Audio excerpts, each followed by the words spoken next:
Ano ba ito, Rachel? Ilang linggo na ang lumipas mula nang ibigay ko sa iyo ang task na ito, pero hanggang ngayon, wala pa rin akong nakikitang resulta. Gaano ba kahirap gawin ang hinihingi ko? Napakasimple nito. Hindi mo ba naiintindihan o talagang wala kang pakialam? Galit na tanong ni Alexander. Ang boses niya ay puno ng inis habang ang kanyang mga mata ay tila nagbabaga sa galit. Pasensya na po, sir, sagot ni Rachel. Ang boses niya ay halos pabulong habang ang mukha niya ay namumula sa hiya. Nagkasakit po kasi ako noong nakaraang linggo. Ilang gabi po akong nilanat kaya ngayon ko lang po naumpisahan ang report. Nagkasakit, Rachel, hindi mo pwedeng gamitin ang sakit bilang dahilan. Ano sa tingin mo, dapat bang paghintayin ko ang mga investors at board of directors dahil lang sa'yo?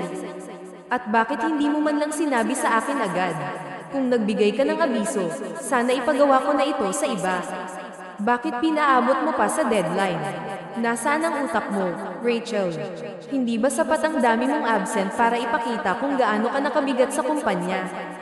Hindi makatingin si Rachel sa mga mata ng boss niyang si Alexander Salazar, ang lalaking kilalang kilala sa pagiging perfectionist at walang pasensya sa mga pagkakamali.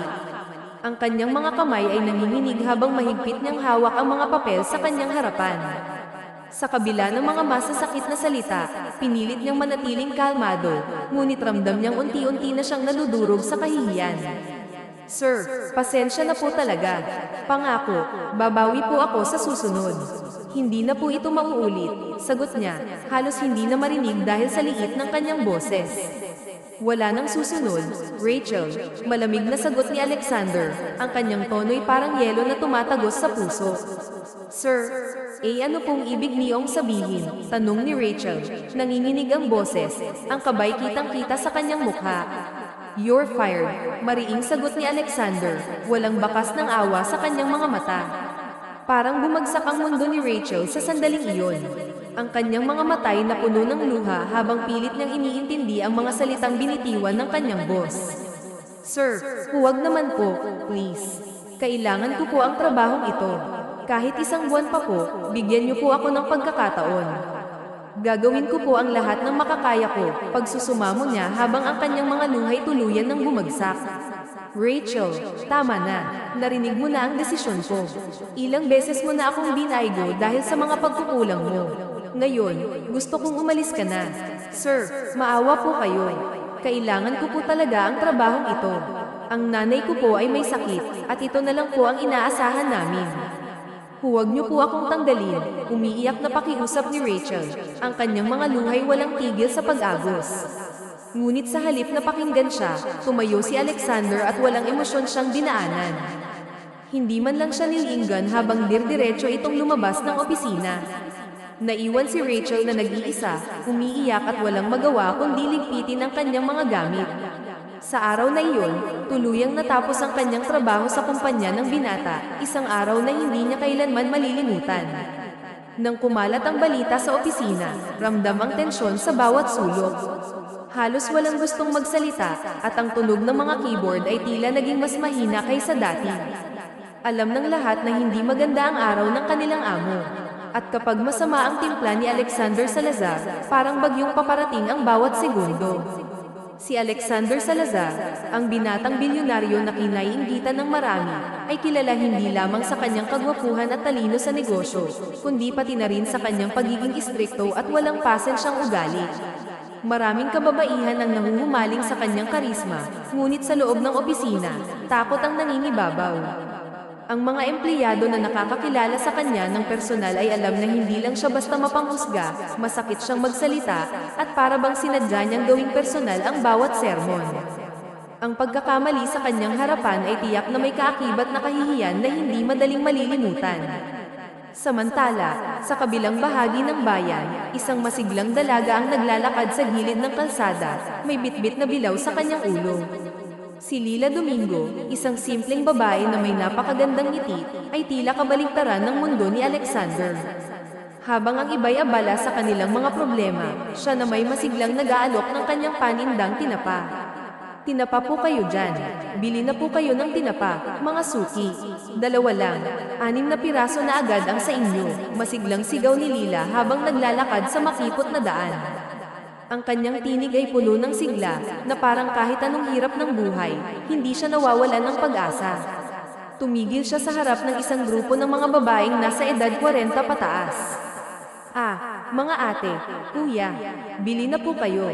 Masarap po ito para sa hapunan, dagdag niya, sabay ngiti na tila ba kayang tunawin ang anumang pag-aalinlangan. Magkano ba yung tinda mo, Ineng? Tanong ng isa sa mga babae na tila nagdadalawang isip. PHP 200 po ang 6 na piraso, madam.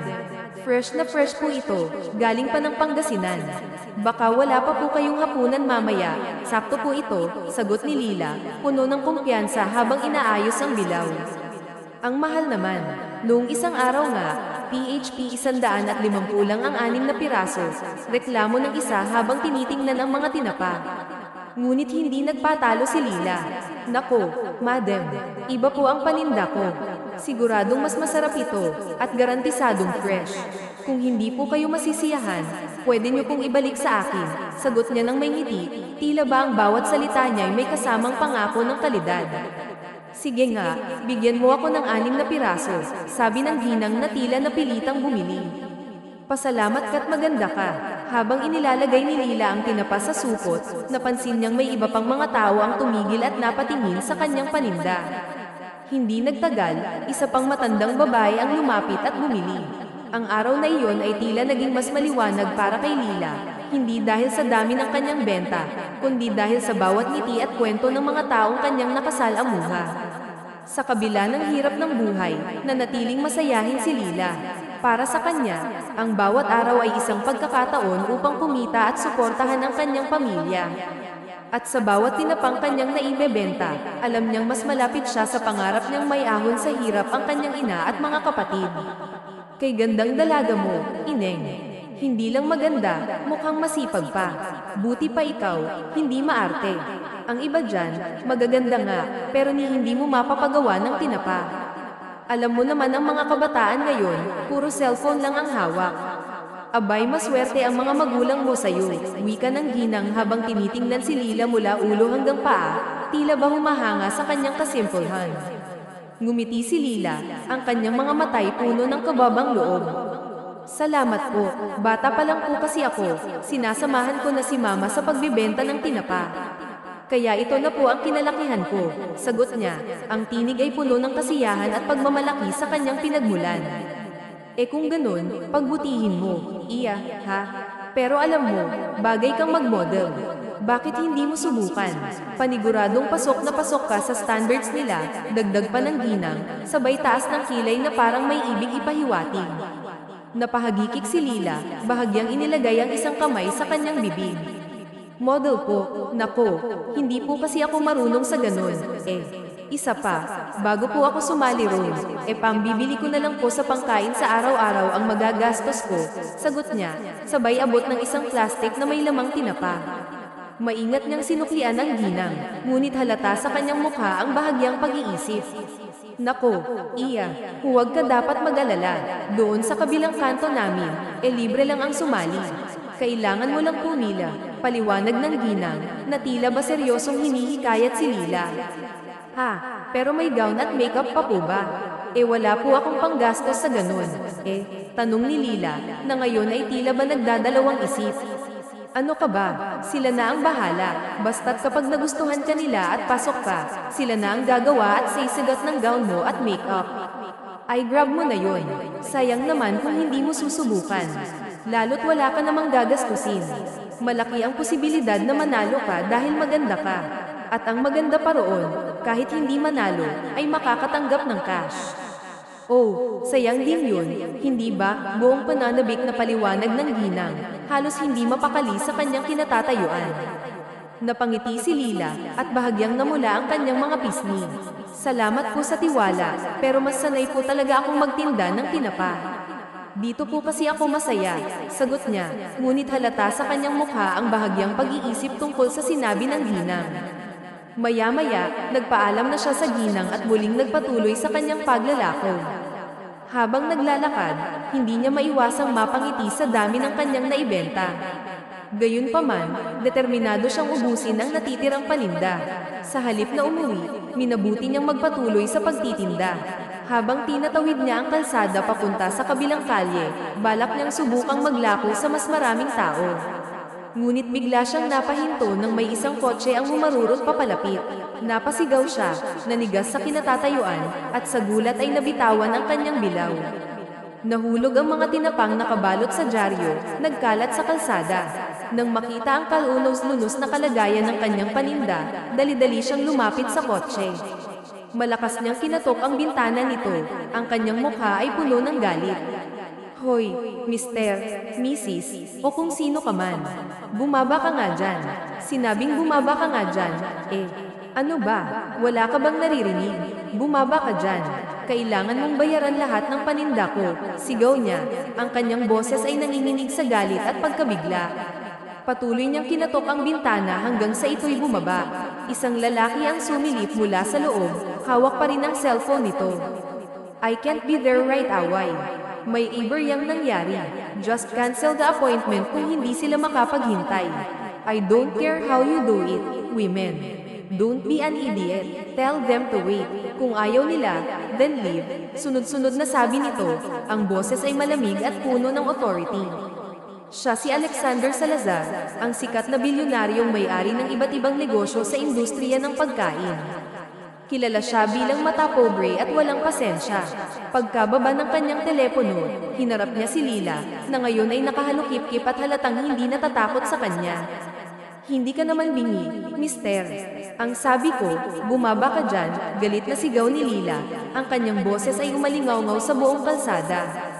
Ang kanyang mga mata ay nag-aapoy sa galit habang mariing nakatingin sa lalaki sa loob ng magarang kotse. Hindi man lang siya tinapunan ng tingin ni Alexander, ngunit ang bahagyang irita sa mukha nito ay halatang halata. Sa isang mabilis na kilos, binuksan niya ang pinto ng kanyang kotse at saka bumaba. Ang kanyang kilos ay puno ng kumpiyansa na tila ba siya ang may kontrol sa sitwasyon. Pwede ba, miss? Huwag mo akong sigawan. Hindi ako bingi, malamig niyang sagot. Ang kanyang tinig ay malalim at puno ng autoridad. Wala akong pakialam kung bingi ka o hindi. Kasalanan mo yan dahil kanina pa kita kinakatok pero hindi ka marunong sumagot. Aba, ibinaba mo nga ang bintana, hindi mo naman ako pinansin, sagot ni Lila. Ang kanyang boses ay puno ng galit at pagkabigo. Nagkatitigan sila ng ilang sandali. Sa pagkakataong iyon, tila tumigil ang oras. Ang kanilang mga mata ay nagtagpo, at sa hindi maipaliwanag na dahilan, bahagyang bumilis ang tibok ng puso ni Alexander. Hindi niya maintindihan kung bakit, ngunit sa unang pagkakataon, naramdaman niyang may kakaiba sa dalagang nasa harapan niya. Oh, anong tinitingin-tingin mo dyan? Tingnan mo nga yung ginawa mo, galit na sabi ni Lila, sabay turo sa mga nagkalat na tinapas sa kalsada. Ang kanyang mukha ay puno ng inis, ngunit hindi may kakaila ang likas na ganda nito kahit pa siya'y galit. Hindi sumagot si Alexander. Napalunok siya habang lihim na humahanga sa kagandahan ng dalaga. Sa kabila ng galit nito, hindi niya maiwasang mapansin ang maamo nitong mukha at ang tapang na hindi niya madalas makita sa ibang tao. Upang mapakalma ang sitwasyon, agad siyang naglakad sa harap ng kotse para tingnan ang mga kalat. O ano, mister, tititigin mo lang ba ang mga yan? Sus, Mary Isep naman kasi. At bakit ba atat na atat kang magmaneho? Muntik mo na akong pinatay. Alam mo ba yon? Patuloy na reklamo ni Lila habang sinusundan siya ng tingin. I'm sorry, miss. Hindi ko sinasadya, mahinang sagot ni Alexander, ngunit halatang kabado siya sa tono ng kanyang boses. Sorry ka dyan. Ano pa kaya magagawa ng sorry mo kung sakali namang nakahandusay na ako sa sahig? Kayong mga mayayaman talaga, napakarami niyong pera. Feeling nyo kaya nyo nang bigyan ng extension ng mga buhay naming mahihirap, sagot ni Lila. Ang kanyang mga kamay ay nakapamewang na parang handa siyang makipag-away. Napabuntong hininga si Alexander. Sa isip niya, kung ibang tao lang ang nasa harapan niya, malamang ay matagal na niyang pinatulan. Ngunit ang babaeng ito ay kakaiba. Hindi niya magawang magalit, at sa halip, naramdaman niyang nais niyang ayusin ang sitwasyon. I know it was my fault, miss.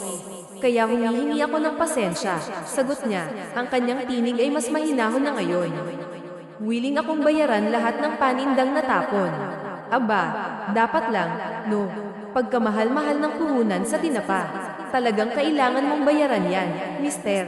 Ngayon na, akin na, ibigay mo ang bayad, mariing sagot ni Lila, sabay abot ng kamay na parang hinihingi agad ang pera.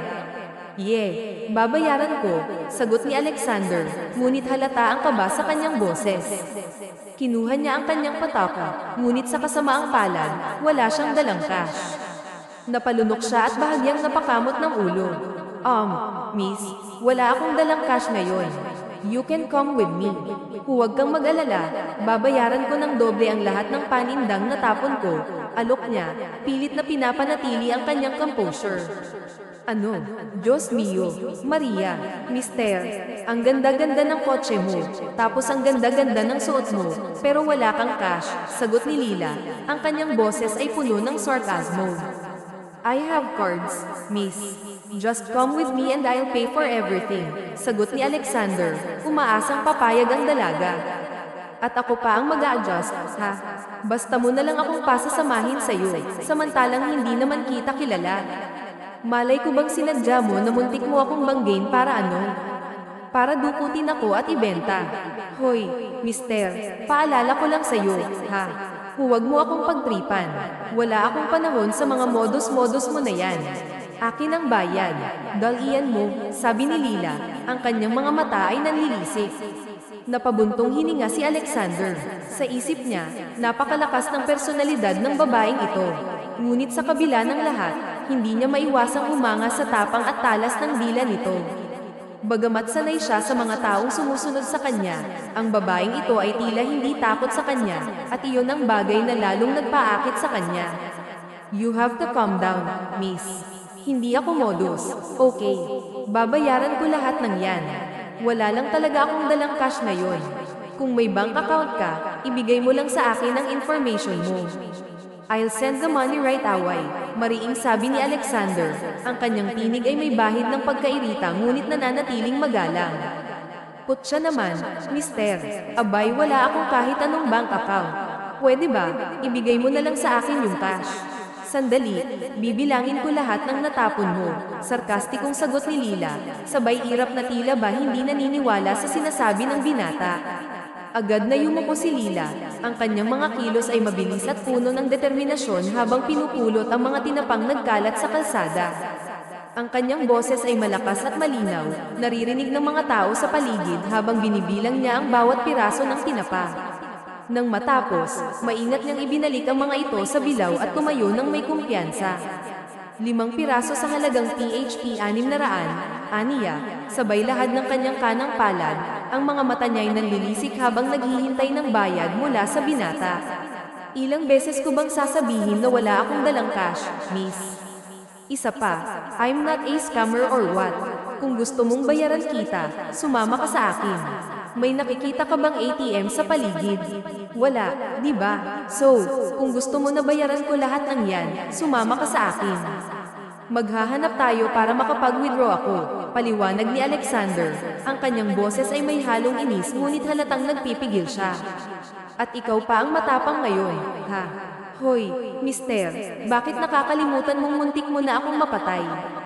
Isa pa, ikaw naman ang may kasalanan kung bakit tayo nandito ngayon, sagot ni Lila. Ang kanyang tinig ay puno ng galit at pagkabigo, tila ba hindi siya natitinag sa presensya ng binata. Sa mga sandaling iyon, pilit na pinipigilan ni Alexander ang kanyang emosyon. Sa kabila ng galit ng dalaga, hindi niya maiwasang mapansin ang natural nitong kagandahan.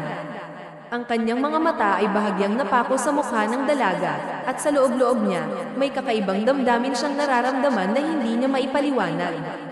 Upang mapatigil ang walang katapusang pagbubunganga ni Lila, mabilis niyang dinukot ang isang card mula sa kanyang bulsa at iniabot ito sa dalaga. I'm Alexander Salazar. That is my calling card.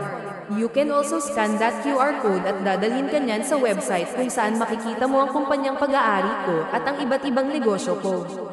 Again, I'm sorry, miss.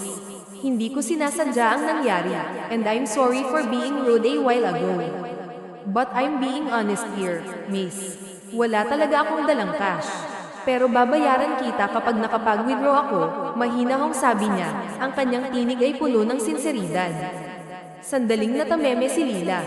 Ang kanyang mga mata ay nakatuon sa calling card na hawak niya, at sa kabila ng kanyang galit, napansin niyang pamilyar ang pangalan ng lalaki. Maya-maya, bigla niyang naalala ang pangalang Alexander Salazar na minsan niyang nakita sa isang billboard. Ang realization na ito ay nagdulot ng saglit na katahimikan sa pagitan nila. Sige na nga, sasama na ako para makapag-withdraw ka na, sagot ni Lila. Ang kanyang tono ay bahagyang lamambat ngunit nananatili ang kanyang pagka-alerto. Thank you, miss. Promise, dodoblehin ko ang halaga ng mga yan, sagot ni Alexander. Ang kanyang mukha ay bahagyang umiti. Hindi na kailangan. Ang gusto ko lang ay bayaran mo ito sa totoong presyo. PHP 600 lang. Okay, sagot ni Lila. Ang kanyang boses ay puno ng determinasyon. Agad namang binuksan ni Alexander ang pinto ng likod ng kanyang kotse. Walang pag-aalinlangan na sumakay si Lila, ngunit halata sa kanyang kilos na nananatili siyang maingat. Nang makapasok na ang dalaga, agad na pinaandar ni Alexander ang kotse, at nagsimula silang maghanap ng ATM. Ilang sandali lang ang lumipas, agad silang nakakita ng ATM. Mabilis na nagpaalam si Alexander at bumaba upang mag-withdraw ng pera. Nang matapos, dali-dali siyang bumalik sa kotse, hawak ang eksaktong halaga para sa mga tinapa. Narito, bayad ko na ang lahat ng yan, sabi niya, sabay abot ng halagang PHP 10,000. Ang kanyang mukha ay tila may halong kumpiyansa at pag-asa na tatanggapin ito ng dalaga. Ngunit kakaiba si Lila. Sa halip na matuwa, tinaasan siya nito ng kilay at mariing sinabi, aanuhin ko naman yan. PHP 600 lang ang kailangan ko. Nagulat si Alexander sa naging tugon ng dalaga, ngunit agad siyang ngumiti at sinubukang kumbinsihin ito. Come on, miss. Just accept it. Tulong ko na rin yan sa'yo. Ngunit nanatiling matatag si Lila. Ang kanyang mga mata ay nag-aapoy habang sinagot siya, hindi ko kailangan ng tulong mo, mister. Hindi ba't sinabi ko na sa'yo, PHP 600 lang ang halaga ng mga yan. Alam kong mahirap ako, pero hindi kami pare-pareho, no? Ang pera, pinaghihirapan, dahil hindi yan basta napupulot lang sa daan. Napabuntong hininga si Alexander, ngunit hindi siya sumuko. Ano ba kasing masama kung tatanggapin mo? Ikaw nang ang tinutulungan, ikaw pang maarte. Ang kanyang boses ay bahagyang tumaas, halatang nawawalan na siya ng pasensya. Nanggagalaiti naman si Lila sa narinig. Aba, sira pala ang lalaking to, para sabihin ko sa'yo, naghahanap buhay yung taong inabala mo, hindi ng scam. Kung inakala mong madadala mo ako sa pera, pues nagkakamali ka. Para sabihin ko sa'yo, naghahanap buhay ako ng patas. Bawat piso, pinaghihirapan ko, pinagpapawisan, pinagpapaguran. Huwag mo akong itulad sa'yo na gustong idaan ang mga bagay-bagay sa mad-alian. Bahala ka na sa buhay mo. Galit na galit, bumaba si Lila sa kotse, bitbit ang bilaw kung saan nakalagay ang mga tinapa na natapon.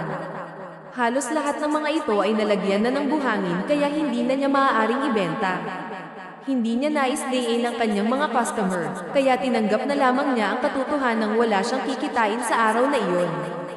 Habang naglalakad palayo, labag man sa loob niya, pinilit niyang huwag nang lingunin ang lalaki. Pag-uwi sa kanilang tahanan, agad niyang ikinwento sa kanyang ina at kapatid ang nangyari. Halatang halata ang inis sa mukha ni Lila habang binabalikan ang insidente. Hay nako, ma, kung nakita mo lang talaga ang kayabangan ng lalaking yun, talagang may inis ka. Naku, pasalamat siya dahil hindi ko siya pinatulan. Talagang muntik ko na siyang matires dahil sa sobrang gigil ko kanina. Galit na sambit ni Lila, bakas pa rin sa kanyang mukha ang pagkairita. Hinaplos ng kanyang ina ang kanyang balikat at sinabi, ano ka ba naman, anak? Hayaan mo na siya. Ang importante, ligtas ka. Mas hindi ko matatanggap kung ikaw ang nabangga. Ay, talagang ako ang susugod sa lalaking iyon kahit na. Naputol ang kanyang salita nang mapansin niyang tila naiiyak na si Lila. Ma, dahil sa kanya, hindi ko na naibenta ang mga tinapa. Ang kapal pa ng mukha dahil imbes na mag-sorry, ay hindi niya binayaran, reklamo ni Lila habang napapailing. Hindi ba't sinabi mo sa akin, anak, na bahala na siya sa buhay niya? Kaya hindi ka na siguro sinundan ay dahil nahiya na siya sa'yo, anak. Bale, huwag mo nang isipin iyon. Ang karma na ang bahala sa kanya, sagot ng kanyang ina, pilit na pinapakalma ang anak.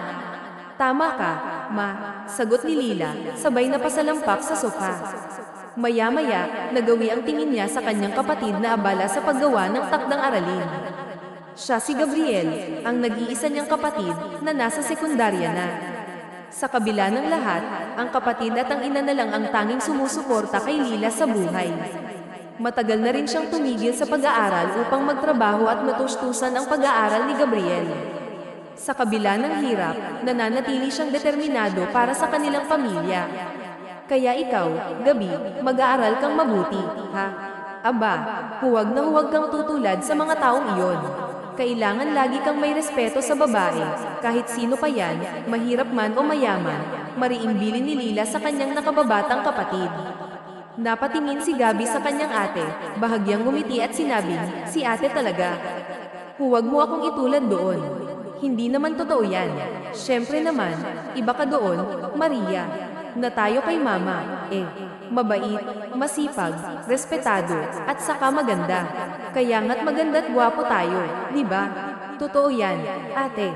Napatawa si Marina, ang kanilang ina, habang patuloy na abala sa pagluluto. Nako, binola niyo pa ako, natatawang sabat nito. Ito talaga si mama, sagot ni Lila na tila nagtatampo ngunit may lamang sa boses. Ano ka ba, ma? Totoo lahat ng yun. Tumayo ang dalaga, lumapit sa ina, at niyakap ito mula sa likod. Ramdam niya ang init ng pagmamahal habang ginagawa ang nakasanayang paglalamang sa ina at kapatid. Para kay Lila, ito ang paraan niya upang ipadama ang kanyang pagmamahal sa pamilya. Hayaan mo, ma, dagdag niya, ilang taon pa, kapag nakapagtapos na si Gabi, makakapag-ipon din ako. May ipapagawa rin natin ang bahay. Pangako ko yan. Tumigil si Marina sa ginagawa, humarap sa anak, at hinawakan ang kamay nito. Alam mo, anak, hindi mo naman kailangang gawin ang mga to. Kung ako lang din ang tatanungin, mas gusto kong mag-aral ka. Kakayanin ko naman ang lahat ng gastusin dito sa bahay. Hindi ba't pangarap mo maging accountant, anak? Huminga ng malalim si Lila at ngumiti. Kaya nga, ate, sabat ni Gabi na tila hindi na makapaghintay makapagsalita. Pwede ka namang mag-aral ulit. Tutulong na lang din ako sa pagtitinda. Saka pwede akong mag-alok niyan sa mga teacher ko. Mababait naman ang mga yon kaya paniguradong maraming bibili. Gusto kong makapagtapos ka ng pag-aaral, ate, na hindi inaalala yung mga ganitong bagay. Tsaka sa susunod mo na isipin ang paghahanap buhay, okay? Si ate na ang bahala. At ikaw naman, ma, dagdag ni Lila, alam mo naman na may maintenance ka, di ba? Ayokong suluhin mo lahat ng gawain kaya huwag ka nang mag-alala dyan. Malakas ang anak mo, no? Ako pa ba? Napaluha si Marina sa narinig, ngunit pilit siyang ngumiti. Maraming salamat, anak. Proud akong kayo ni Gabi ang naging anak ko. Hayaan niyo't malakas pa ang mama at kakayanin ko ang lahat. Ikaw, Gabi, lagi mong tatandaan na hindi mo kailangan makuha ang pinakamataas na grado. Para sa akin, ikaw ang pinakamagaling. At ikaw naman, Lila, sana alam mong ipinagmamalaki ko ang kabaitan mo. Siyempre naman, ma, sagot ni Lila na may kasamang ngiti. Tayo-tayo lang ang magtutulungan dito kaya huwag ka mag-alala sa amin ni Gabi. Sapat na pinalaki mo kami at binuhay kahit wala si Papa. Doon pa lang, bawing-bawi ka na. Kaya kahit anong mangyari, hindi ka namin iiwan ni Gabi. Nagyakapan ang tatlo. Hindi nila maiwasang maging emosyonal. Totoo ang mga itinura ni Lila. Laking pasasalamat nila sa ina dahil kahit mahirap ang buhay ay kinaya ng ginang na itaguyod silang magkapatid. Hindi tuloy maiwasang mapaluha ni Marina. Masaya ang puso niya dahil kahit wala siyang asawa ay biniyayaan siya ng dalawang mabuting anak. Para sa kanya, iyon ang pinakamagandang regalo na natanggap niya. Kinabukasan, nagising si Lila sa paulit-ulit na tawag ng kapatid niyang si Gabi. Ate, gising. May naghahanap sa iyo sa baba. Ate, gumising ka na dyan. May bisita ka nga sa baba. Wala pa sa wisyo ang dalaga kaya naman kahit narinig iyon ay hindi niya napagtuunan ng pansin. Ate, gumising ka na dyan. Sige ka, papasukin ko rito si Kuya Alexander. Agad na napamulat si Lila nang marinig ang pangalang iyon. Anong sabi mo, Alexander? Oo, ate, kanina ka pa niya hinihintay sa baba. Siya yung lalaking kinuwento mo kahapon. Huwag ka mag-alala, ate. Mabait naman pala, ngiting mapang-asar ang sumilay sa labi ni Gabi. Napakunot ang noo ng dalaga habang bumangon mula sa kama. Hindi niya magawang magsalita sa gulat, kaya agad siyang bumaba ng kama at lumabas ng kwarto. Nakayapak pa siyang naglakad patungo sa sala, ang malamig na sahig ay tila nagdadagdag sa kanyang kaba. Sa kanyang pagdating, nakita niya ang ina na umiinom ng kape kasama ang isang lalaki. Natigilan siya sa kanyang kinatatayuan nang makilala kung sino ito, ang lalaking muntik nang makabangga sa kanya kahapon. Walang iba kundi si Alexander Salazar. Nagtama ang kanilang mga mata, at unti-unting ngumiti ang binata, tila ba may tinatagong lihim sa likod ng kanyang ngiti. Anak, gising ka na pala, masayang bati ng kanyang ina. Nandito si Alexander. Siya pala yung lalaking ikinwento mo kahapon. Naikwento niya sa akin ang nangyari kaya saluha mo na kami. Hindi pinansin ni Lila ang ina. Sa halip, lumapit siya ng bahagya, ang bawat hakbang ay puno ng tensyon, at masama niyang tinitigan ang lalaki. Anong ginagawa mo rito? Malamig niyang tanong, ang kanyang boses ay puno ng galit. Hi Lila, good morning, sagot ni Alexander, pilit na ngumiti upang mabawasan ang tensyon. Walang good, sa morning ko. Anong ginagawa mo rito? At saka, paano mo nalaman na dito ako nakatira? Mariing tanong ni Lila, hindi na itago ang inis sa kanyang boses. Lila, let me explain, sagot ni Alexander, ang tono niya ay puno ng pagsisisi. Nandito ako para humingi ng tawad tungkol sa nangyari kahapon. Nalaman ko ang bahay mo dahil sinundan kita kahapon. Alam kong hindi tama, pero hindi kasi ako mapakali na nagkaroon tayo ng alitan. Hindi ko sinasadya ang nangyari. Oo nga, anak, sabat ng kanyang ina, na pilit na pinapakalma ang sitwasyon. Huwag ka na magalit sa kanya. Nanghingi na nga rin siya ng pasensya sa amin ng kapatid mo. Binayaran na rin niya yung PHP 600 na tinapa kahapon na natapon.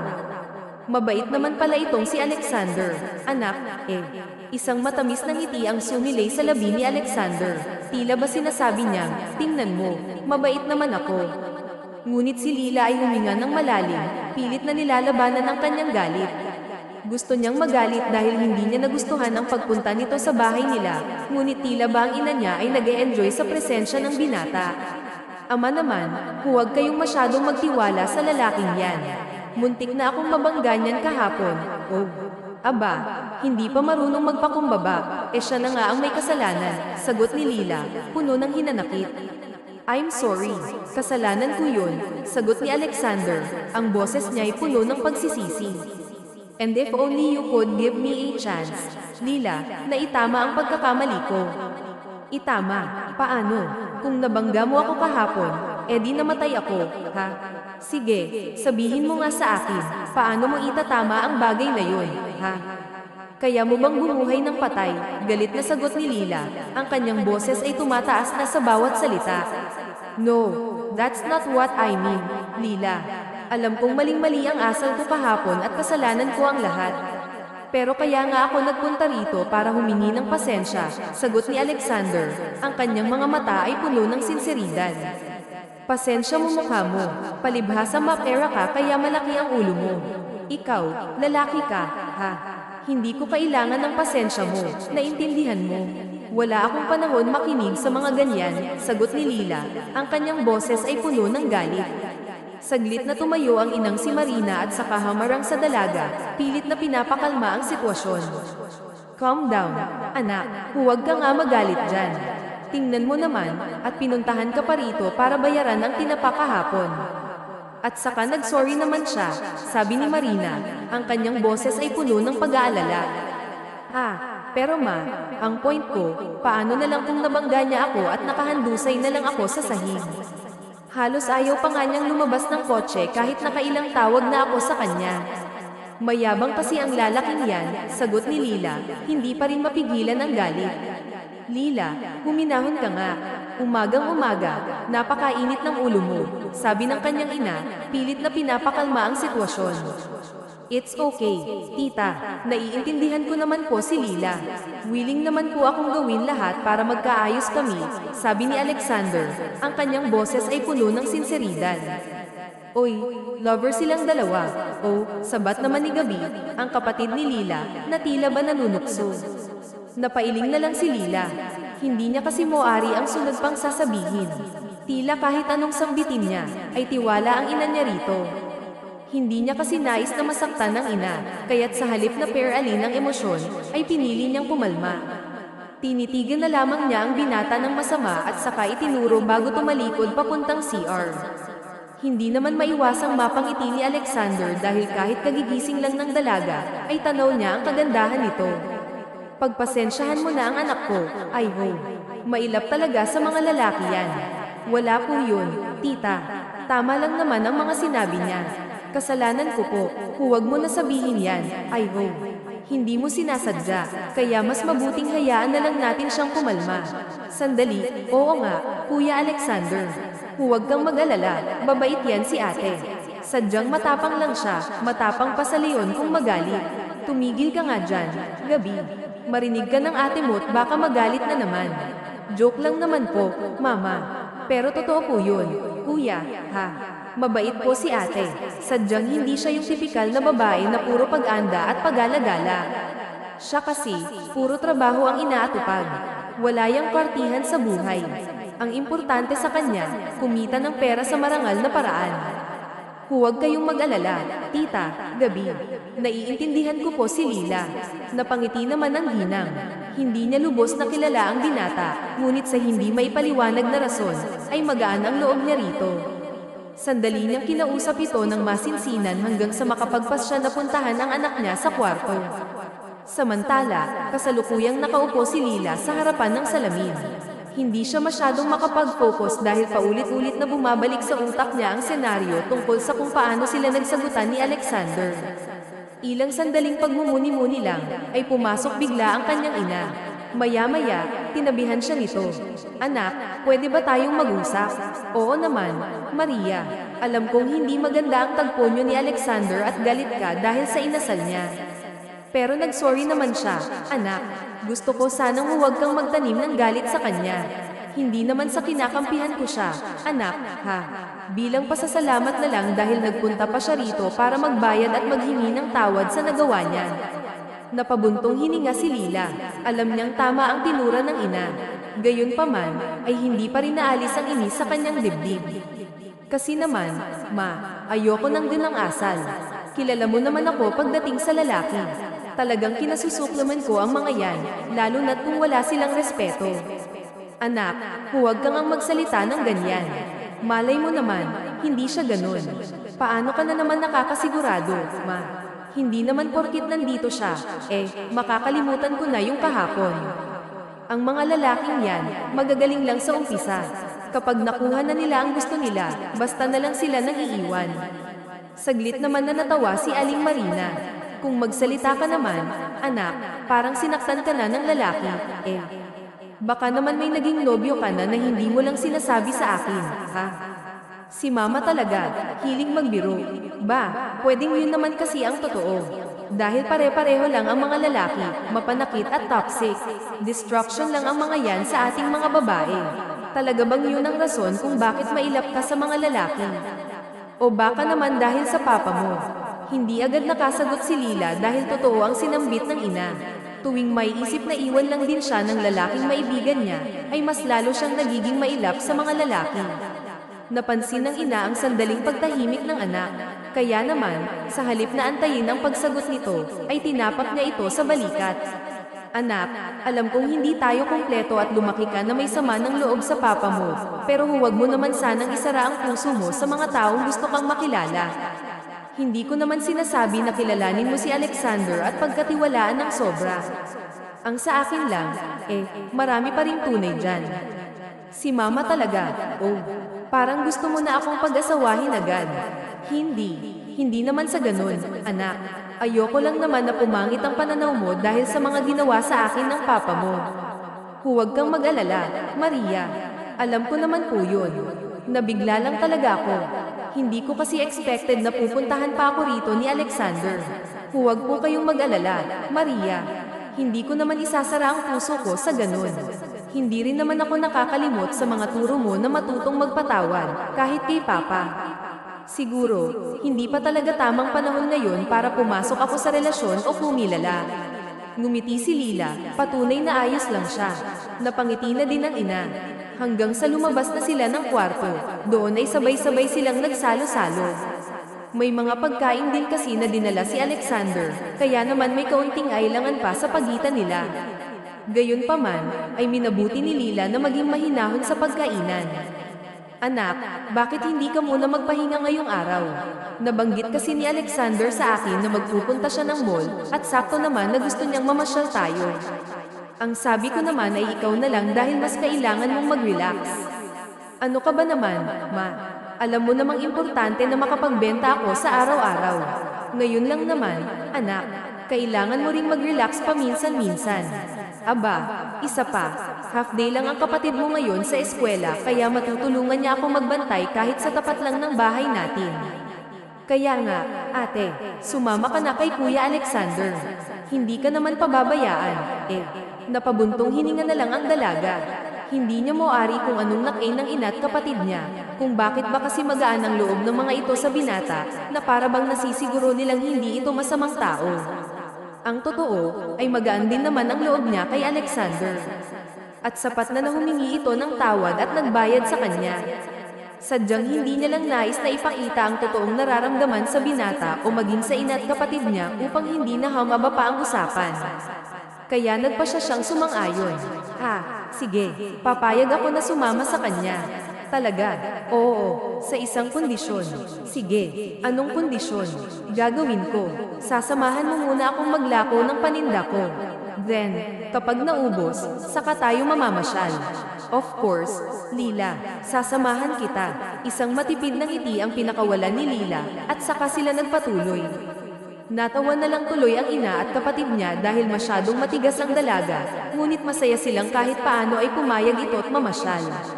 Nagpatuloy ang pagsalo-salo ng ginang kay Alexander.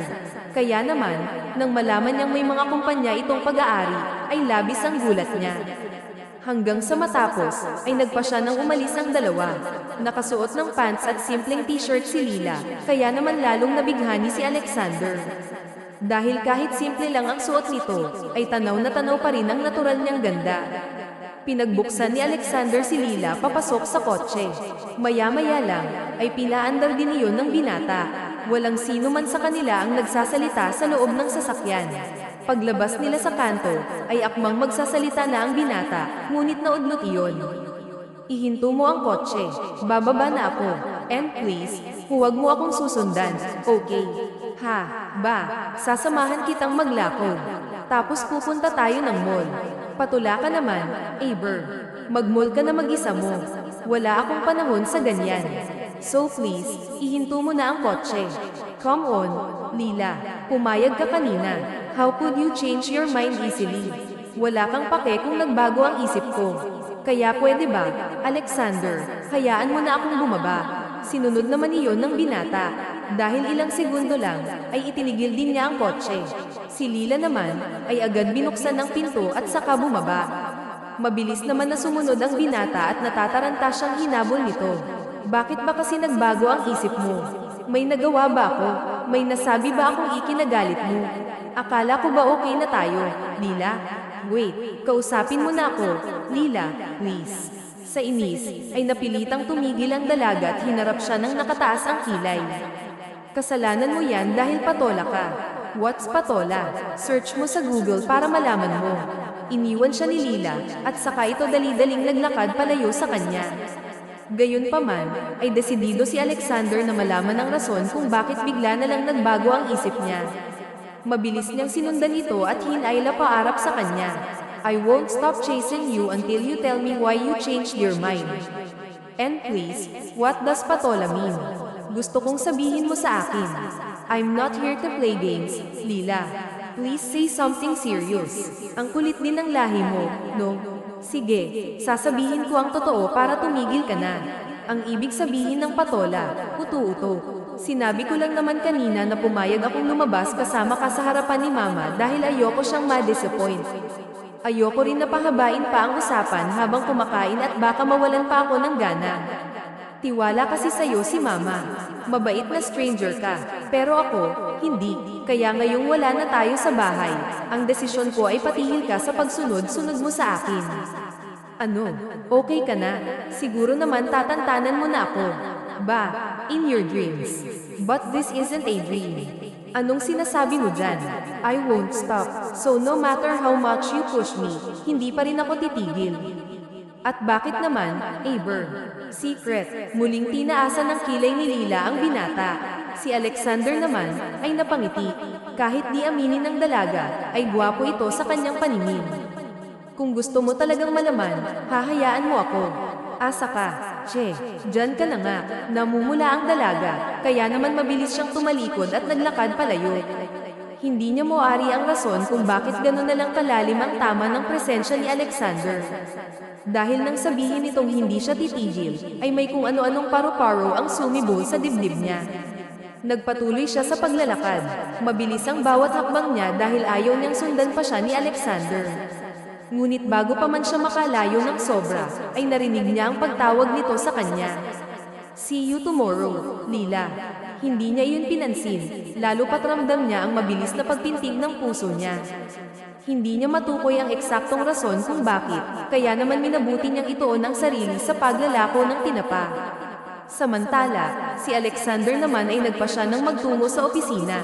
Hindi siya mapakali dahil sa mga nangyari, kaya naman tinawagan niya ang best friend niyang si Javier. Tulad niya, ay isa rin itong mayaman.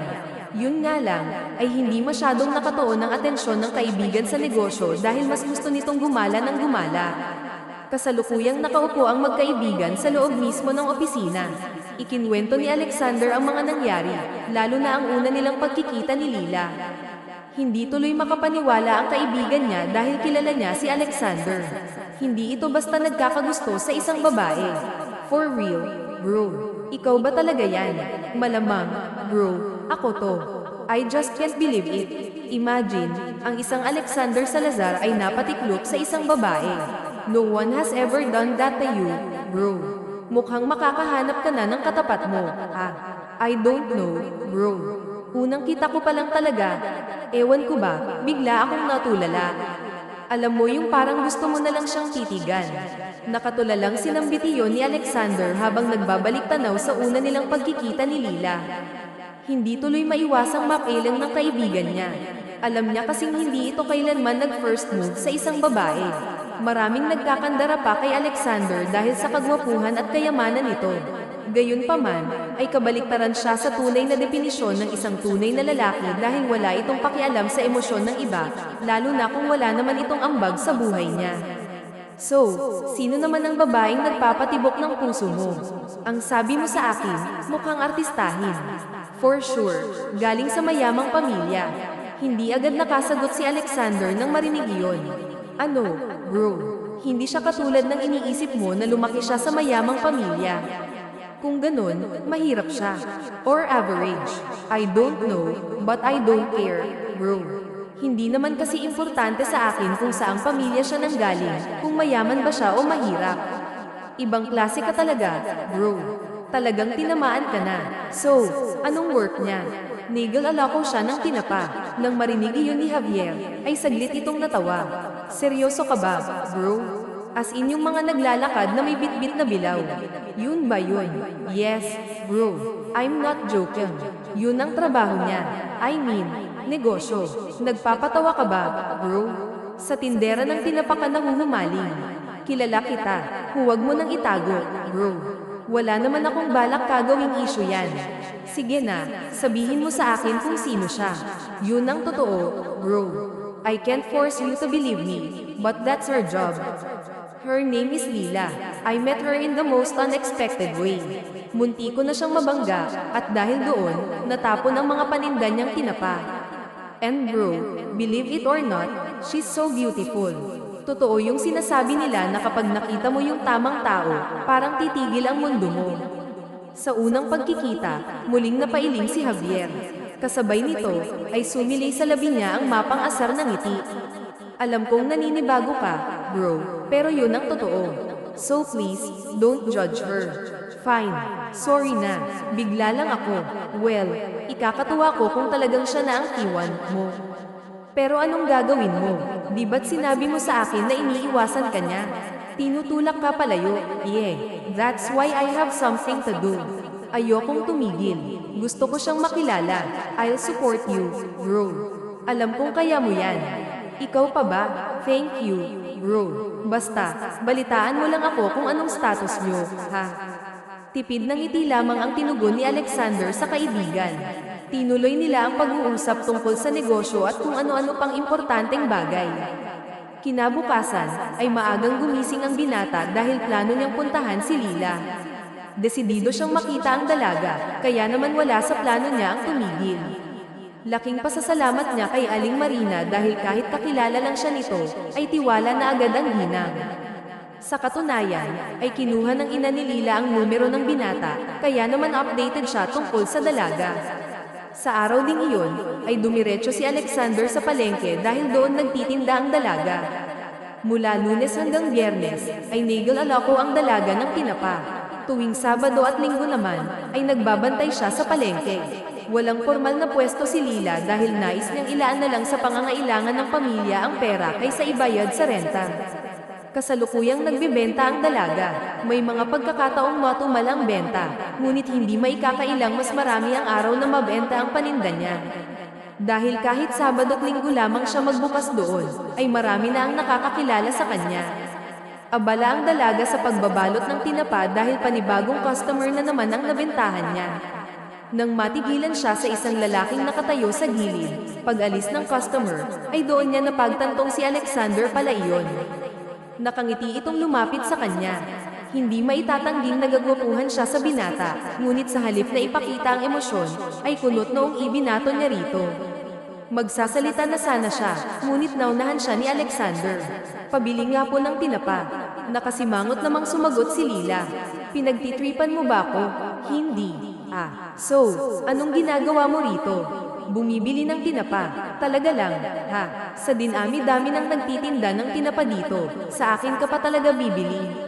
Style mo, bulok. Well, I won't deny it.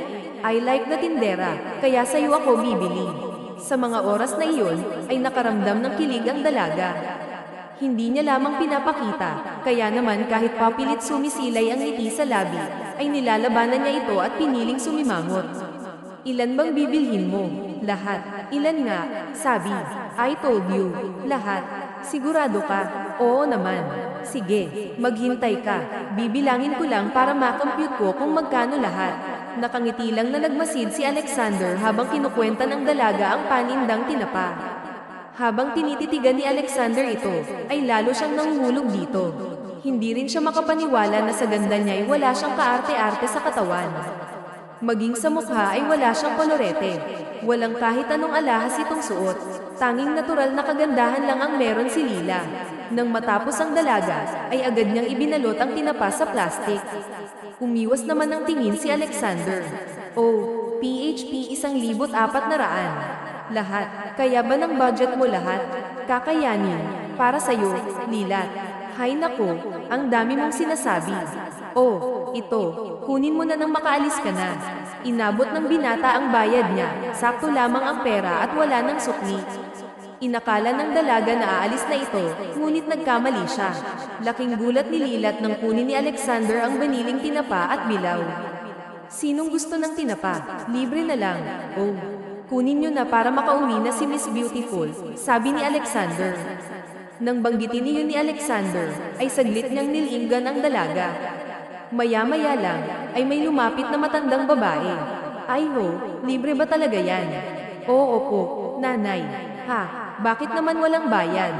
Hindi ba si Ryan? Ay ho, huwag po kayong mag-alala. Hindi po si Ryan. Binayaran ko po yan para makauwi na po yung magandang tindera.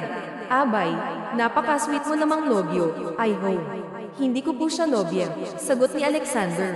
Inabot ng binata ang isang plastik na may lamang tinapa. Tinapak naman siya ng matanda at saka sinuklian ng matamis na ngiti. Pagbutihin mo lang yang ginagawa mo. Ay ho. Sasagutin ka rin yan. Sapat ba? Bagay naman kayo.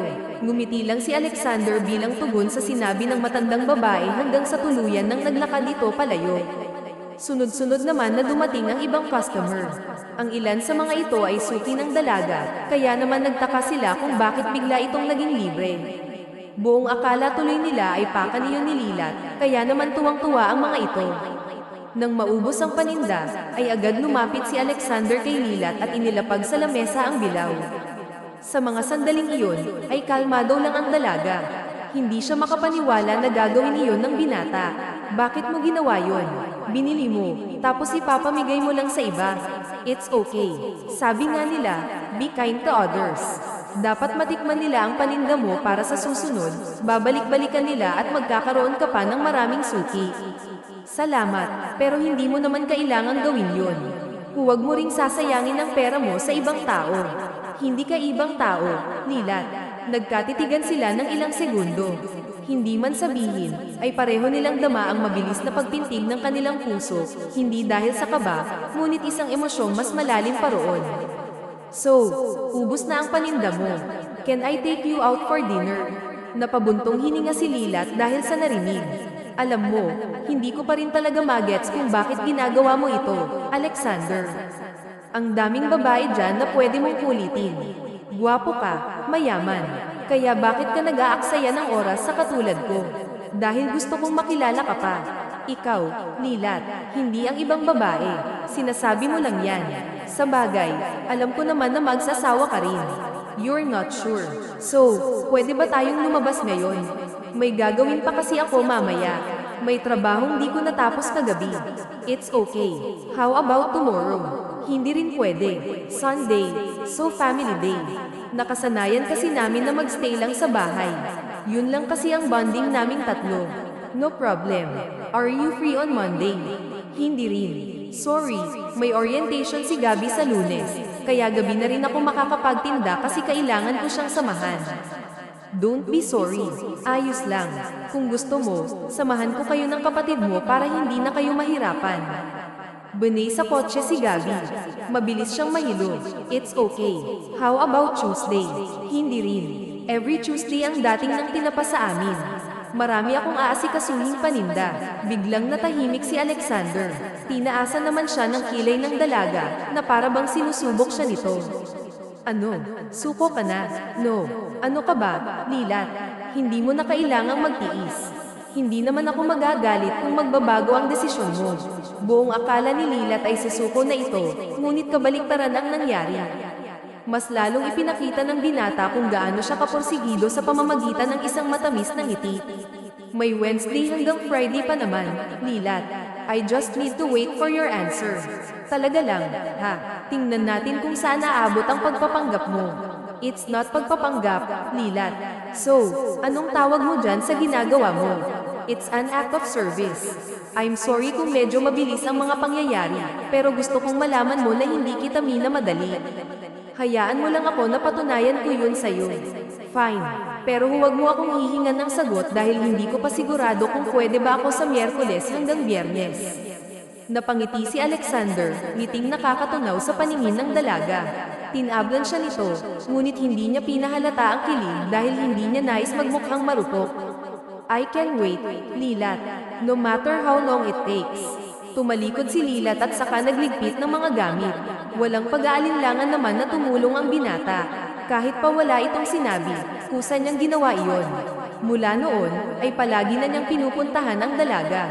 Kapag bakante ang oras, ay palagi niyang binibisita si Lilat sa bahay nila at nagdadala ng kung ano-anong pagkain. May mga pagkakataon na sinamahan niya ang dalaga sa pagtitinda, at kahit paanong tanggi, ay mapilit ito. Dumating sa puntong mas naging malapit sila sa isa't isa. Marami na rin silang alam tungkol sa isa't isa, mga bagay na hindi nila inaasahang mangyari, lalo na ang dalaga. Dahil kahit anong pagpapanggap pang gawin niya ay alam niya sa sariling nanguhulog na siya kay Alexander. Sa discussion sa loob ng boardroom, kasama ang mga kasamahan nito sa trabaho, naroon ang ilang miyembrong kabilang sa matataas na posisyon. Tahimik na pinapakinggan ang mga sinasabi niya. Sa katunayan, naninibago ang lahat sa binata dahil iyon ang kauna-unahang presentation nito na kalmado siya at hindi mainit ang ulo. I guess everything is clear. Kung may katanungan kayo, sabihin niyo na ngayon para masagot ko. Wala na akong question, Mr. Salazar, but I want to let you know that you're doing great. Medyo nagbago ang paghanda mo sa management, mas naging smooth at natural, hindi katulad noon. Thank you, Donnie. Masaya akong marinig na may improvement sa pamamalakad ko.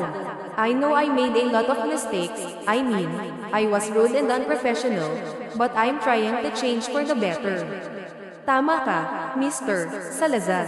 Naiintindihan namin na ginagawa mo ito para sa kumpanya. Gusto lang din namin ipaalam sa iyo na nandito lang kami. We can achieve anything as long as we work together in unity. I agree. Thanks to all of you. Ngiti na lamang ang ibinato ni Donnie. Alam kasi niya ang pagkatao ng binata. Dahil kahit nasa kanya na ang halos lahat, marami ang galit sa kanya, matapobre at mapanghusga ito, lalo na pagdating sa pagkakamali ng kanyang mga trabahador. Para sa kanya, ang importante ay ang salitang perpekto. Kaya naman, tuwing may aberya o kaya ay pangyayaring palpak, ay talaga namang matindi kung siya ay may hormon. Noong araw ding iyon, ay napakaraming patakaran ang binago ng binata. Hindi niya rin pinaghihigpitan ng gusto ang bawat empleyado dahil ang importante sa kanya ay magawa ng mga ito ang kanilang trabaho. Mas naging malapit na rin siya sa mga ito. Kaya naman, ang dating tahimik at mga kabadong empleyado ay nagagawa ng makipagtawanan sa kanya.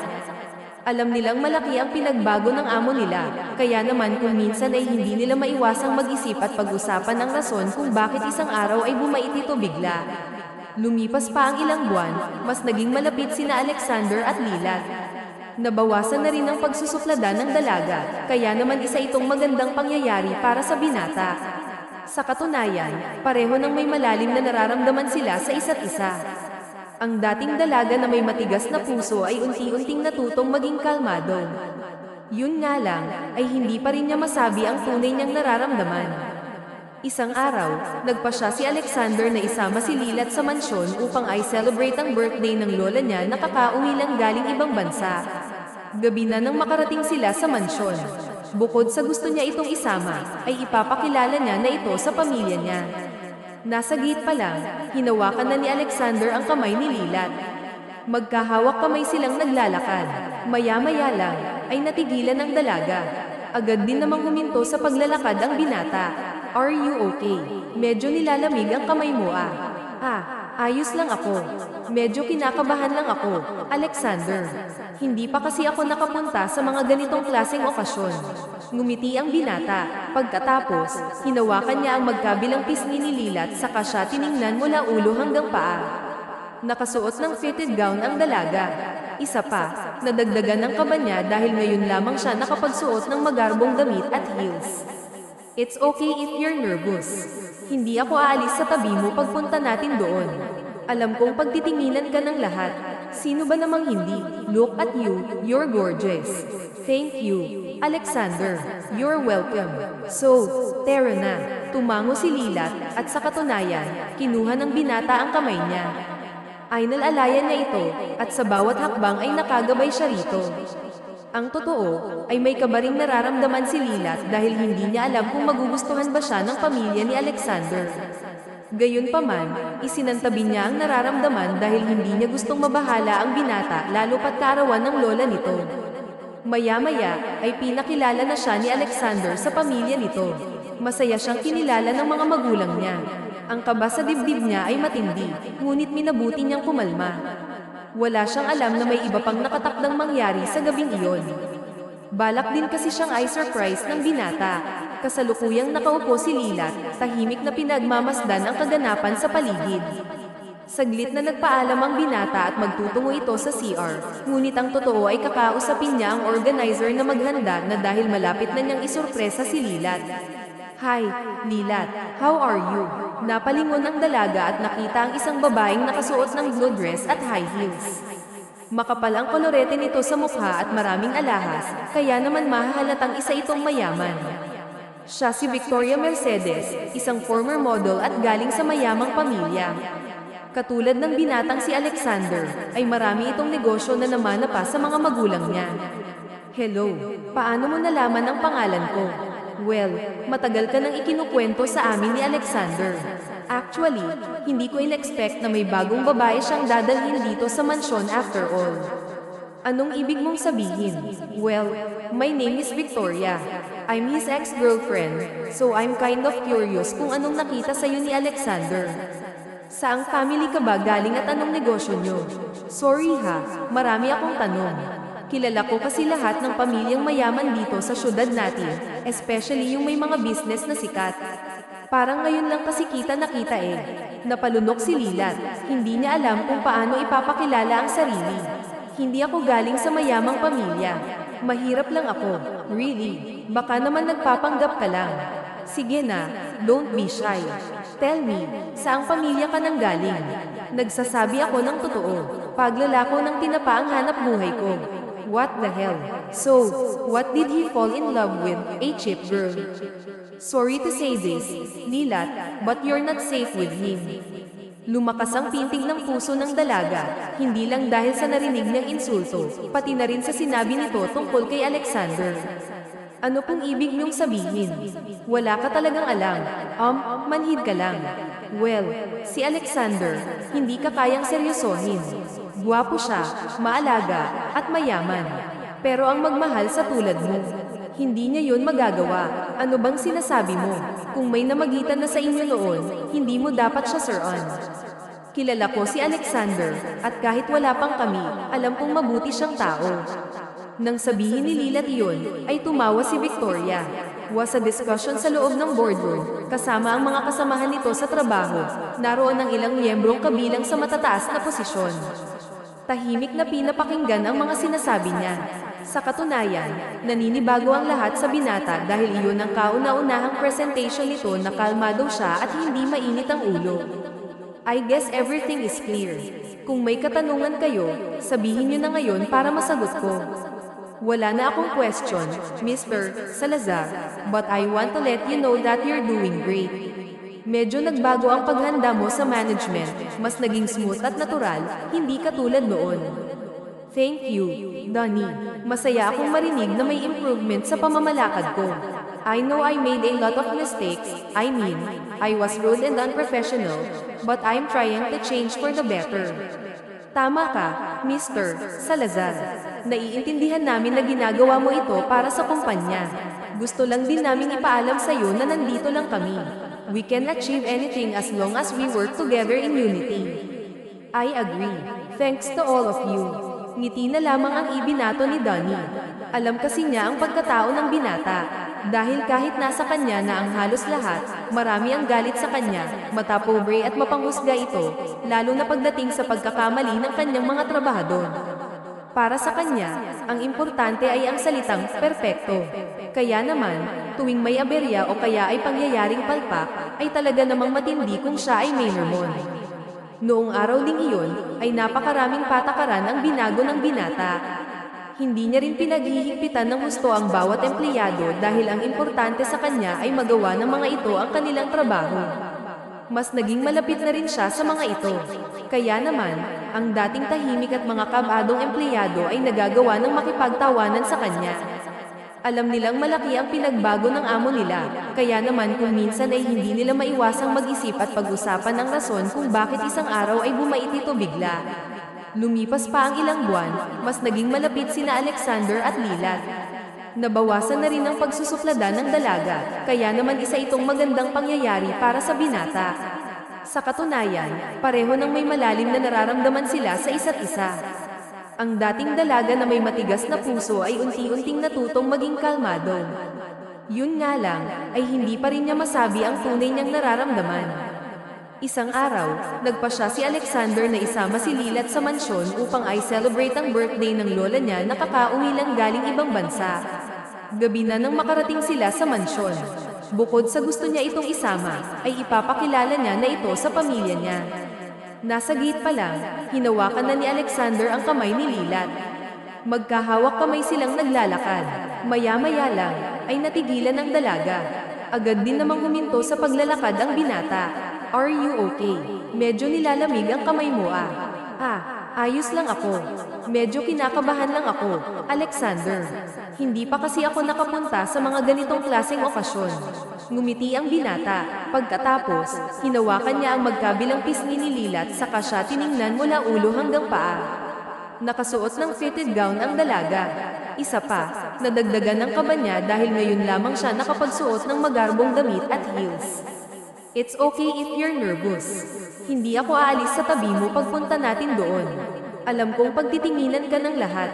Sino ba namang hindi? Look at you, you're gorgeous. Thank you, Alexander. You're welcome. So, tara na.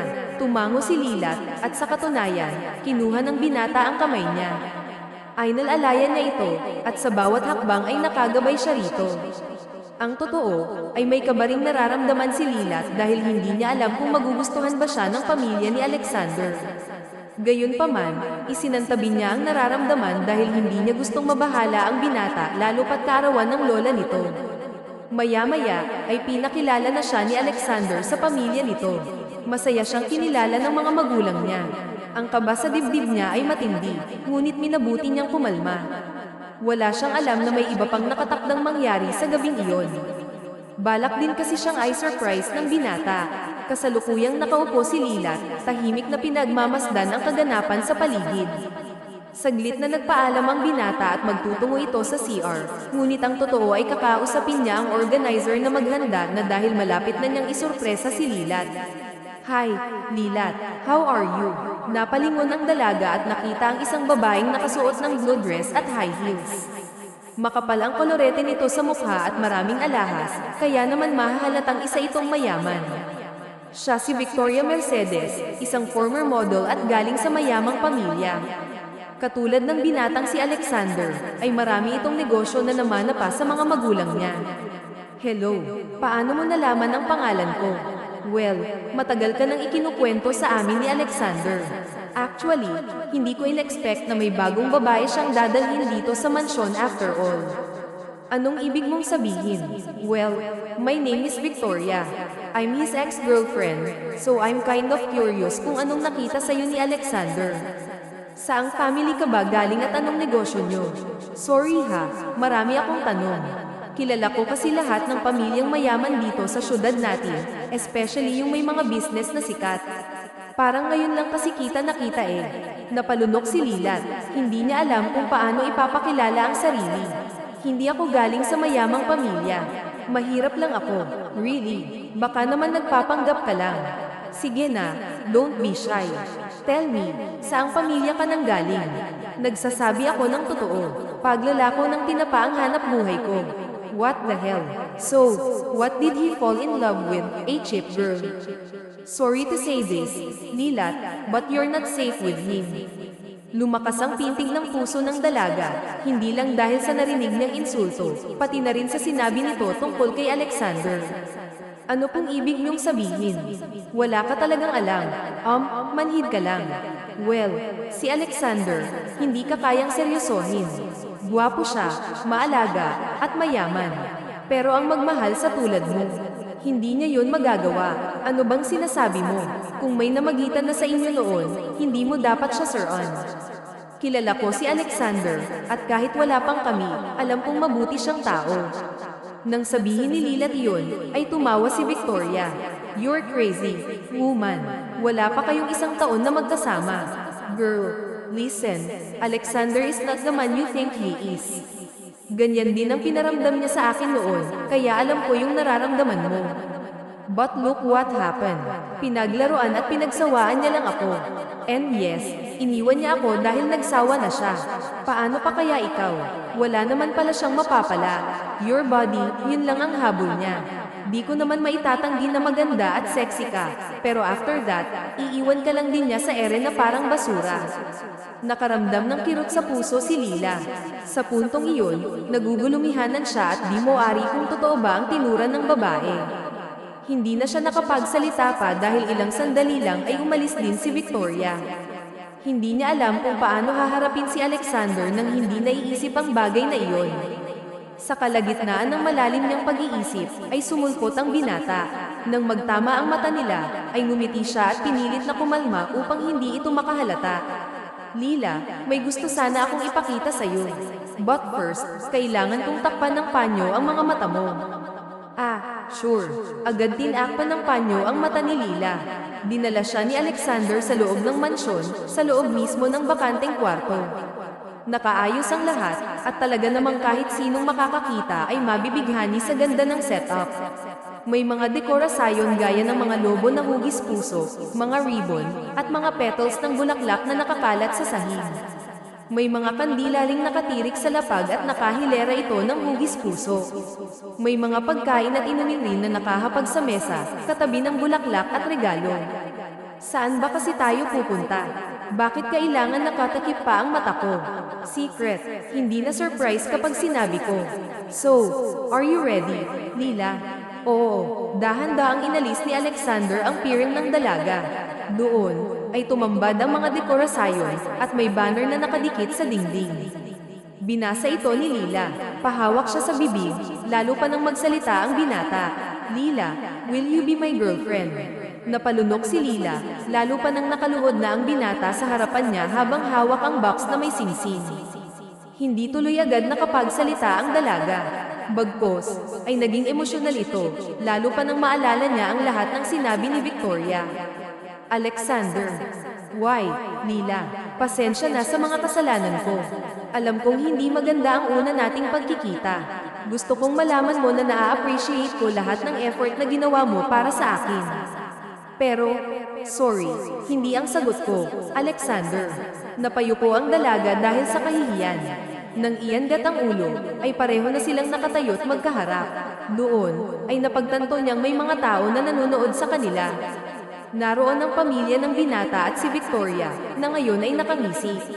May mga ilang bisita na hindi niya kilala, kaya dali-dali din siyang umalis. Sumunod naman agad si Alexander. Kaya naman, nang makarating sa labas, ay mabilis siyang hinailan ito paarap.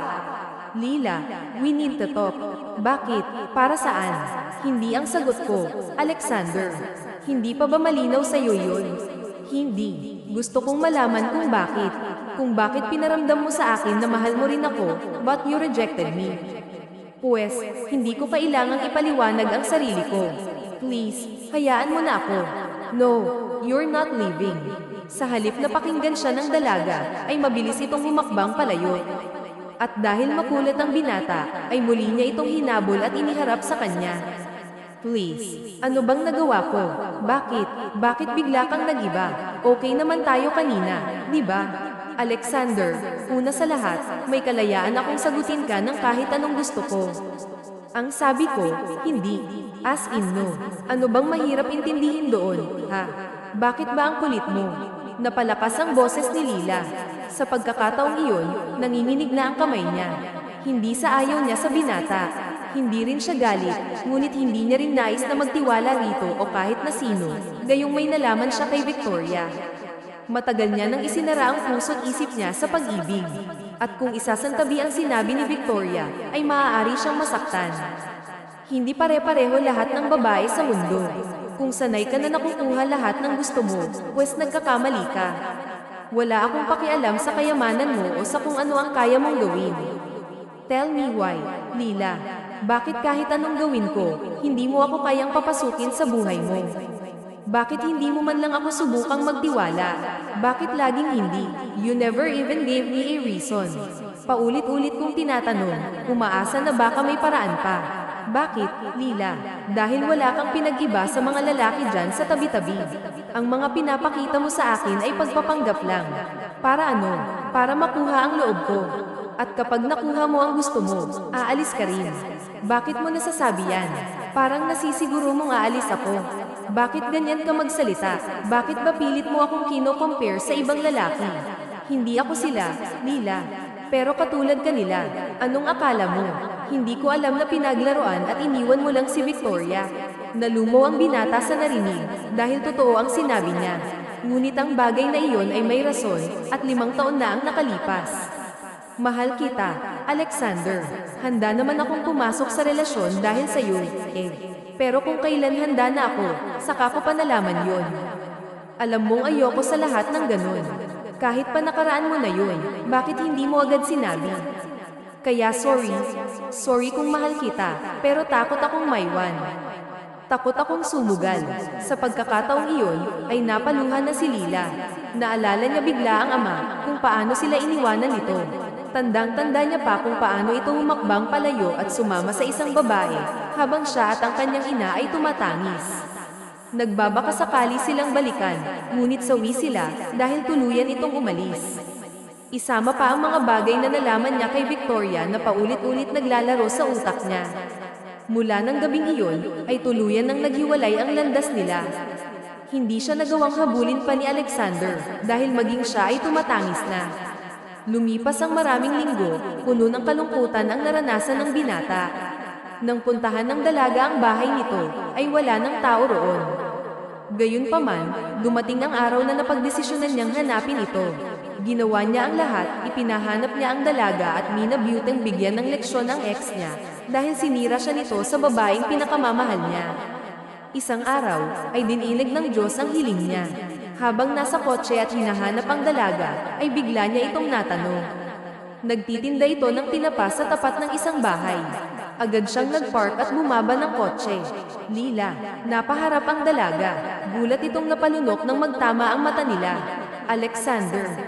Hindi na nagdalawang isip pa ang binata. Agad siyang lumapit at niyakap ito ng mahigpit. Miss na miss kita, Lila. I'm sorry, Alexander. Patawarin mo sana ako. No, you don't need to apologize. Wala kang kasalanan. Ngayon ko sasabihin ang totoo. Totoong iniwan at pinaglaruan ko si Victoria. Nagawa ko yun dahil nalaman kong may iba siya. Nauna niya akong pinaglaruan at niloko. Alam kong mali ang gumanti, pero immature pa ako nung mga panahon na iyon at masyado akong nasaktan. Yun din ang rason kung bakit naging matigas at mailap ako sa mga tao. Nabulag ako dahil takot akong maabuso kapag naging mabuti ako sa kanila. But then, you came. At marami akong natutunan sa iyo, mga magagandang bagay na siya ring nagtulak para maibalik ako sa dati kong sarili. Sorry kung hindi kita hinayaang magpaliwanag nung gabing yun, Alexander. Ngayon, alam ko na. Kaya maraming salamat. Hindi ko alam kung huli na ba ako para sabihin to, pero mahal na mahal kita, Alexander. Hindi nagbago yun. Gusto ko ring malaman mo na kung sakaling ako pa rin, handa na akong pumasok sa isang relasyon. At kung maibabalik ko ang gabing yun, oo ang isasagot ko. Napangiti ang binata sa narinig. Humarap ito sa kanya at hinawakan ang magkabilang pisngi niya. Bakit pa natin kailangang ibalik kung pwede naman nating ulitin ngayon? Nang laki ang mata ng dalaga, dahil lumuhod ang binata sa harap niya. Dinukot nito ang isang maliit na kahon sa bulsa niya, at saka inilabas ang singsing. Lagi kong dala to, dahil naisip ko na kung sa oras na mahanap kita, hindi na ako papayag na mawala ka pa ulit. Lila, will you marry me? Yes, Alexander. Isinuot niya ang singsing sa daliri ni Lila, at saka ito tumayo para yakapin siya. Marami ang nanunood, kaya naman naghiyawan ang mga ito sa kilig. Kasama na roon ang ina't kapatid ng dalaga, na ngayon ay masayang nanunood sa kanila. Mula noon, ay naging masaya pa ang pagsasama ng dalawa habang pinaghahandaan ang kasal. Maging ang magulang ng binata ay tanggap ito at sinuportahan sila. Hindi rin nagtagal, ay ikinasal sila at nagsama na sa iisang bubong at nagsimulang bumuo ng pamilya. Kalaunan, ay nanghingi rin ng tawad si Victoria sa dalawa, at saka ito nagpakalayo-layo. Si Alexander at Lila ay nagpatuloy na mamuhay ng may galak sa puso at kapayapaan. Sila ang patunay na, sa kabila ng mga balakid sa buhay, kung kayo ang para sa isa't isa, ang pangalawang pagkakataon ay hindi ipagkakait ng tadhana. At dito na po nagtatapos ang bagong kabanata ng ating kwento. Sana ay muli niyo akong samahan sa mga bagong kwentong ihahatid namin sa inyo. Muli, ako po si Miss Demi. Marami pong salamat at hanggang sa muli.